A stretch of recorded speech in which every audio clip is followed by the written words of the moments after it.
അൽഹംദുലില്ലാഹി റബ്ബിൽ ആലമീൻ വസ്സലാത്തു വസ്സലാമു അലാ റസൂലിഹിൽ അമീൻ വഅലാ ആലിഹി വസഹ്ബിഹി അജ്മഈൻ.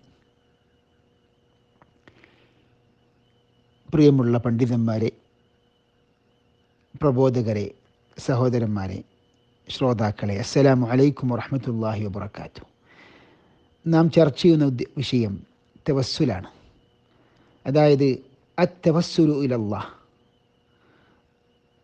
അള്ളാഹുവിനോട് പ്രാർത്ഥിക്കുമ്പോൾ ചില കാര്യങ്ങൾ നാം മുന്നിൽ വെച്ചുകൊണ്ട് അള്ളാഹുവിനോട് പ്രാർത്ഥിക്കുന്നു, അള്ളാഹുവിലേക്ക് അടുക്കുവാൻ നാം മാർഗത്തെ തേടുന്നു, കണ്ടെത്തുന്നു. ആ ഒരു മാർഗം ഇസ്ലാം നമുക്ക് പഠിപ്പിച്ചു തന്ന മാർഗമായിരിക്കണം, അല്ലെങ്കിൽ അത് ബിദ്അത്താകും. അതാണ് ഈ തവസ്സുലിൻ്റെ വിഷയത്തിൽ. ഒന്നുകിൽ അത് അനുവദിക്കപ്പെട്ട തവസ്സുലാകും, അല്ലെങ്കിൽ അത് ബിദ്അത്താകും. ഈ തവസ്സുൽ എന്ന് പറഞ്ഞിട്ട് ഇസ്തിഗാസയാണോ ഉദ്ദേശിക്കുന്നത്? അത് ശിർക്കാണ്. അപ്പോൾ എന്താണ് ഇസ്ലാം അനുവദിച്ച തവസ്സുൽ? എന്താണ്? അപ്പോൾ അള്ളാഹുവിലേക്ക് നാം അടുക്കുവാനും അള്ളാഹുവിനോട് പ്രാർത്ഥിക്കുമ്പോഴൊക്കെ അള്ളാഹു സുബ്ഹാനഹു വ തആലയും റസൂൽ സ്വല്ലല്ലാഹു അലൈഹി വസല്ലം പഠിപ്പിച്ച കാര്യങ്ങൾ നമുക്ക് മുൻനിർത്തിക്കൊണ്ട് നമുക്ക് ചോദിക്കാം അള്ളാഹുവിനോട്. അപ്പോൾ അള്ളാഹുവിൻ്റെ അസ്മാ സിഫാത്ത് ഒക്കെ നാം ഉദ്ധരിച്ചുകൊണ്ട് വലില്ലാഹിൽ അസ്മാ ഉൽ ഹുസ്ന ഫദ്ഉഹു ബിഹ, അവ മുഖേന അള്ളാഹുവിനോട് നിങ്ങൾ പ്രാർത്ഥിക്കുക, ചോദിക്കുക. അപ്പം നമുക്ക് റഹ്മത്തൊക്കെ ചോദിക്കുമ്പോൾ, മഗ്ഫിറത്ത് ചോദിക്കുമ്പോൾ അള്ളാഹുവിൻ്റെ റഹ്മാൻ, ഗഫാർ, ഗഫൂർ, ഗാഫിർ അദ്ദംബി വഖാബില തൗബി, ഇങ്ങനെയുള്ള അള്ളാഹുവിൻ്റെ ഗുണവിശേഷണങ്ങളൊക്കെ നാം ഉദ്ധരിച്ചുകൊണ്ട് അള്ളാഹുവിനോട് പ്രാർത്ഥിക്കുക. അതേപോലെ തന്നെ നമ്മുടെ ഈമാൻ, നമ്മുടെ തൗഹീദ്, വിശ്വാസം ഒക്കെ മുന്നിൽ വെച്ചുകൊണ്ട് നമുക്ക് അള്ളാഹുവോട് പ്രാർത്ഥിക്കാം. റബ്ബന ആമന്ന ബിമാ അൻസൽത വത്തബഅന റസൂല ഫക്തുബ്നാ മഅ ശാഹിദീൻ. അപ്പോൾ അവിടെ വിശ്വാസികൾ പ്രാർത്ഥിച്ചത് അവരുടെ ഈമാൻ ആദ്യം പറഞ്ഞുകൊണ്ടാണ്. ഈമാനും ഇത്തിബാഉം മുന്നിൽ വെച്ചുകൊണ്ട് അള്ളാഹുവിനോട് പ്രാർത്ഥിക്കുന്നു. അതേപോലെ നമ്മൾ ചെയ്ത സാലിഹായ കർമ്മങ്ങളെ ശരിക്ക് തവസ്സുലാക്കിക്കൊണ്ട് അള്ളാഹുവിനോട് ചോദിക്കാം. എന്താണ് സാലിഹായ കർമ്മങ്ങൾ? അതായത് നമ്മുടെ നമസ്കാരം, നോമ്പ്, അതേപോലെ നല്ല നല്ല സൽക്കർമ്മങ്ങൾ ഒക്കെ പറഞ്ഞുകൊണ്ട്. നമുക്കറിയാം 3 പേര് ഒരു ഗുഹയിൽ അടക്കപ്പെട്ടു, അവർ കുടുങ്ങിപ്പോയി, ഒരു പാറക്കല്ല് അതിനെ അടച്ചു എന്നാണ് സഹീഹായ ഹദീസുകളിൽ, ബുഖാരിയിൽ, മുസ്ലിമുള്ള ഒരു സംഭവമാണ്, വസല്ലം പഠിപ്പിച്ചതെന്നാണ്. അപ്പോൾ അവരെന്താണ് ചെയ്തത്? പ്രാർത്ഥിക്കുമ്പോൾ അവരുടെ ഏറ്റവും അവർക്ക് പ്രതീക്ഷയ്ക്ക് വകയുള്ള പ്രവർത്തനങ്ങൾ, കർമ്മങ്ങളൊക്കെ മുന്നിൽ വെച്ചുകൊണ്ട് അള്ളാഹുവിനോട് പ്രാർത്ഥിച്ചപ്പോൾ അള്ളാഹു അവരുടെ പ്രാർത്ഥനയ്ക്ക് ഉത്തരം നൽകുകയും അങ്ങനെ ആ പാറക്കല്ല് ഘട്ടം ഘട്ടമായിട്ട് അതിൽ നിന്ന് ശരിക്കും നീങ്ങിപ്പോയി എന്നാണ്. അപ്പോൾ ഇതാണ് സഹോദരന്മാരെ ശർഇൽ അനുവദിക്കപ്പെട്ട തവസ്സുൽ. എന്നാൽ ഇവിടെ നമ്മുടെ നാട്ടിലൊക്കെ തെറ്റിദ്ധരിച്ച എത്രയോ സഹോദരന്മാർ ഇസ്ലാം പഠിപ്പിക്കാത്ത തവസ്സുലാണ് കാര്യമായി അവർ പ്രാക്ടീസ് ചെയ്യുന്നത്. എന്താണത്? അതായത് അമ്പിയ ഔലിയാക്കളെ മുൻനിർത്തിക്കൊണ്ട് അവർ മുഖേന അവരെ ഇടയാളന്മാരാക്കിക്കൊണ്ട് അള്ളാഹുവിനോട് പ്രാർത്ഥിക്കുക. അതായത് റസൂലുള്ളാഹിൻ്റെ ഹക്ക് ജാഹ് ബറക്കത്ത് കൊണ്ട്, മഹത്തുക്കളുടെ ഹക്ക് ജാഹ് ബറക്കത്ത് കൊണ്ട് അള്ളാഹുവിനോട് ഞങ്ങൾ ചോദിക്കുന്നു എന്ന തവസ്സുലാണ് ഇവർ പഠിപ്പിക്കുന്നത്. ഇത് യഥാർത്ഥത്തിൽ ഇസ്ലാം പഠിപ്പിച്ചിട്ടില്ല. ഖുർആനിക ആയത്തുകളിലോ അതേപോലെ തന്നെ ഹദീസിലോ ഒന്നുമില്ല. ശുദ്ധ ഖുർആനിൽ എന്താ ഉള്ളത്? യാ അയ്യുഹല്ലദീന ആമനു ഇത്തഖുല്ലാഹ വബ്തഗൂ ഇലൈഹിൽ വസീല എന്നാണ്.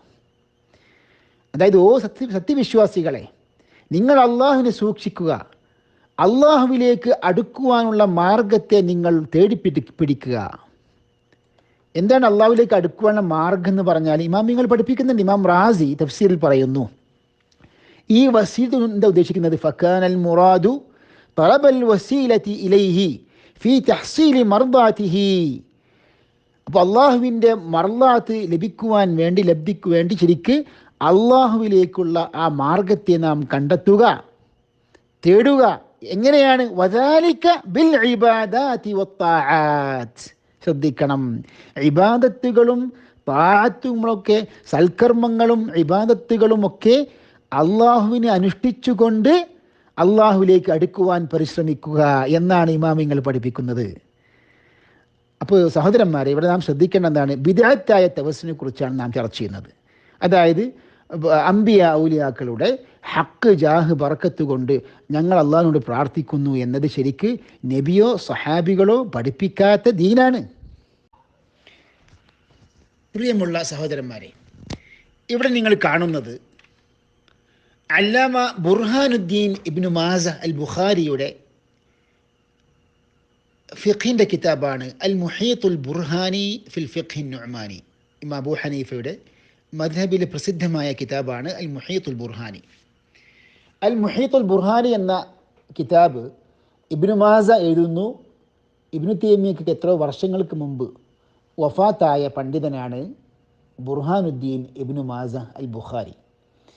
അദ്ദേഹത്തിൻ്റെ അൽ മുഹീത്തുൽ ബുർഹാനി 5-ാം വാള്യം 312-ാമത്തെ പേജിൽ പറയുന്നു, ദുആഉമായി ബന്ധപ്പെട്ട മസ്അലകൾ ചർച്ച ചെയ്യുന്നിടത്ത് പറയുന്നു, വയുക്റഹു അയ്ദൻ അൻ യഖൂല അർറജുലു ഫി ദുആഇഹി അല്ലാഹുമ്മ ഇന്നി അസ്അലുക ബിഹഖി അംബിയാഇക വറസുലിക ലിഅന്നഹു ലാ ഹഖ്ഖ ലിഅഹദിൻ മിനൽ മഖ്ലൂഖീന അലല്ലാഹി തആല. അപ്പോൾ ഒരാൾ തൻ്റെ പ്രാർത്ഥനയിൽ അംബിയ മുർസലീങ്ങളുടെ ഹക്ക് കൊണ്ട് അള്ളാഹുവേ ഞാൻ എന്നോട് ചോദിക്കുന്നു എന്ന് പറയാൻ പാടില്ല. അത് മക്രൂഹാണ്. ഈ കറാഹത്ത് തന്നെ അത് ഹറാമിൻ്റെ തെഹ്രീമിൻ്റെ കറാഹത്താണെന്ന് വേറെ ഇമാമിയങ്ങൾ. എന്താണ് ഇതിൻ്റെ കാരണം? ലിഅന്നഹു ലാ ഹഖ്ഖ ലിഅഹദിൻ മിനൽ മഖ്ലൂഖീന അലല്ലാഹ്. അങ്ങനെ അള്ളാഹുവിൻ്റെ മേലെ മഖ്ലൂഖീങ്ങൾക്ക് ഒരു ഹക്കുമില്ല എന്ന്. അപ്പോൾ അത് പറഞ്ഞുകൊണ്ട് ചോദിക്കാൻ പാടില്ല.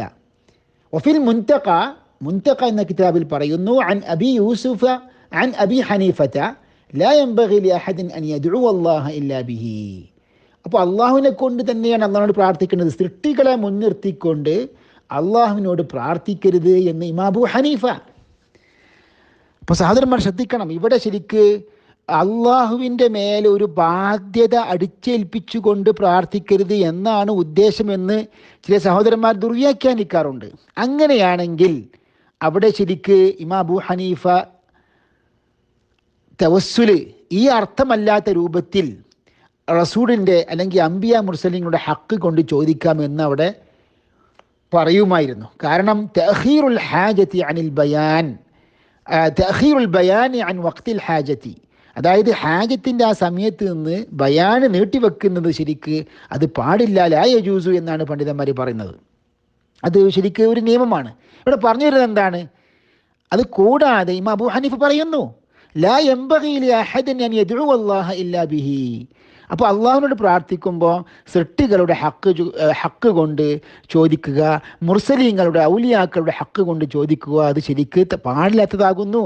അപ്പോൾ അള്ളാഹുവിനോട് പ്രാർത്ഥിക്കുമ്പം അള്ളാഹു സുബ്ഹാനഹു വ തആലയോട് പ്രാർത്ഥിക്കുമ്പോൾ സൃഷ്ടികളുടെ ഹക്ക് കൊണ്ട് അല്ലെങ്കിൽ അവരുടെ ബറക്കത്ത് കൊണ്ട് പ്രാർത്ഥിക്കുന്നത് ശരിക്ക് ഇമാം അബൂ ഹനീഫ പോലെയുള്ള ഇമാമിങ്ങൾക്ക് എതിർത്തിട്ടുണ്ട്. ഇമാം അബൂ ഹനീഫയാകട്ടെ ഒരിക്കലും അംബിയ ഔലിയാക്കളുടെ ഹക്ക് കൊണ്ട് പ്രാർത്ഥിക്കുകയോ അല്ലെങ്കിൽ അവരോട് ഇസ്തിഗാസ ചെയ്യുകയോ ചെയ്തിട്ടില്ല. നാം മനസ്സിലാക്കണം, ഇസ്തിഗാസത്തെ വസ്തുലൊക്കെ നാം ചർച്ച ചെയ്യുമ്പോൾ നമ്മുടെ പൂർവികരായ സഹാബികൾ, താബിഈങ്ങൾ അവർ ആരെയും ചെയ്തിട്ടുണ്ടോ? ഇല്ലല്ലോ. തവസ്സു ചെയ്തിട്ടുണ്ടോ? നമുക്കറിയാം സഹാബികൾ ഇപ്പം നബി അലൈഹി വസല്ലം വഫാത്തായതിന് ഉടനെ തന്നെ പല കാര്യങ്ങളും ചർച്ച ചെയ്തിട്ടുണ്ട്. നമുക്കറിയാം എന്തൊക്കെ ചർച്ച ചെയ്തിട്ടുണ്ട്. അപ്പോൾ ഖിലാഫത്ത് ആർക്കാണ് വേണ്ടത്, റസൂലുള്ളാഹിനെ എവിടെയാണ് ഖബറടക്കേണ്ടത് എന്നീ വിഷയങ്ങളിലൊക്കെ ചർച്ച ആരംഭിച്ചിട്ടുണ്ട്. റസൂൽ സല്ലല്ലാഹു അലൈഹി വസല്ലം വഫാത്തായ ഉടനെ തന്നെ അവിടെയൊക്കെ ഇസ്തിഗാസ അനുവദനീയമാണെങ്കിൽ അവിടെ ഇസ്തിഗാസ ചെയ്താൽ പോരെ? അല്ലെങ്കിൽ തവസ്സുൽ അനുവദനീയമാണെങ്കിൽ അള്ളാഹുവേ ഞങ്ങൾ റസൂലുള്ളാഹി വഫാത്തായിട്ടുണ്ട്, ആ റസൂലുള്ളാഹിൻ്റെ ഹക്ക് കൊണ്ട് ഞങ്ങൾ ചോദിക്കുന്നു, പ്രാർത്ഥിക്കുന്നു അള്ളാഹുവേ. അബൂബക്കർ സിദ്ദീഖ്, ഉമർ റളിയല്ലാഹു അൻഹു, ഇതാണ് നമ്മുടെ സലഫികളുടെ ശൈലി. ഇങ്ങനെയാണ് സലഫികൾ ഇങ്ങനെയാണ് ചിന്തിക്കുന്നത്. അങ്ങനെയാണ് നമ്മൾ ചിന്തിക്കാൻ കൽപ്പിക്കപ്പെട്ടത് പ്രമാണങ്ങളിൽ. ഫഇൻ ആമനു ബിമിസ്ലി മാ ആമൻതും ബിഹി ഫഖദ് ഇഹ്തദൗ. സലഫിലേക്ക് മടങ്ങണം, നമ്മുടെ പൂർവികരിലേക്ക് മടങ്ങണം. ഖൈറുൻ നാസി ഖർനി സുമ്മല്ലദീന യലൂനഹും സുമ്മല്ലദീന യലൂനഹും. ഇപ്പം നമ്മുടെ പൂർവികരായ സഹാബികൾ, താബിഈങ്ങൾ, അത്ബാഉ താബിഈങ്ങൾ, ഇവരൊക്കെ ഈ തവസ്സുൽ പഠിപ്പിച്ചിട്ടുണ്ടോ? ഇവർ ഇസ്തിഗാസ പഠിപ്പിച്ചിട്ടുണ്ടോ? അപ്പോൾ നമ്മുടെ വിഷയം ഇതാണ് സഹോദരന്മാരെ. അതുകൊണ്ട് ദീന് പഠിപ്പിക്കാത്ത ഒരു കാര്യമാണ് ഇപ്പോൾ നമ്മുടെ സഹോദരന്മാരൊക്കെ അമ്പിയ ഔലിയാക്കളുടെ ഹക്ക് ജാഹ് ബറക്കത്ത് കൊണ്ട് അള്ളാഹുവിനോട് ചോദിക്കുക എന്ന് പറഞ്ഞിട്ട് അവർ പല സംഗതികളും ദുർവ്യാഖ്യാനിക്കുന്നുണ്ട്. അതൊന്നും ശരിയല്ല. അതുകൊണ്ട് സുന്നത്തിലേക്ക് മടങ്ങണം, തൗഹീദിലേക്ക് മടങ്ങണം. അള്ളാഹു സുബ്ഹാനഹു വ തആല യഥാർത്ഥ മുവഹിദുകളായി സുന്നത്ത് വെറുതെ സുന്നത്ത് ജമാഅത്ത് പറയല്ല, പേരുകൊണ്ട് പറയല്ല. സുന്നത്ത് ജമാഅത്ത് എന്ന് പറയുകയും അത് ആത്മാർത്ഥമായി അതനുസരിച്ച് നമ്മൾ ജീവിതത്തെ ക്രമപ്പെടുത്തുകയും ബിദ്അത്തുകളിൽ നിന്ന് മോചിതനായ വിഭാഗത്തിൽ നമ്മെ എല്ലാവരെയും അള്ളാഹു ഉൾപ്പെടുത്തി അനുഗ്രഹിക്കുമാറാകട്ടെ, തൗഫീഖ് ചെയ്യുമാറാകട്ടെ. വസല്ലല്ലാഹു വസല്ലം അൻ നബിയിന റസൂലിന മുഹമ്മദ് വഅലാ ആലിഹി വസഹ്ബിഹി അജ്മഈൻ.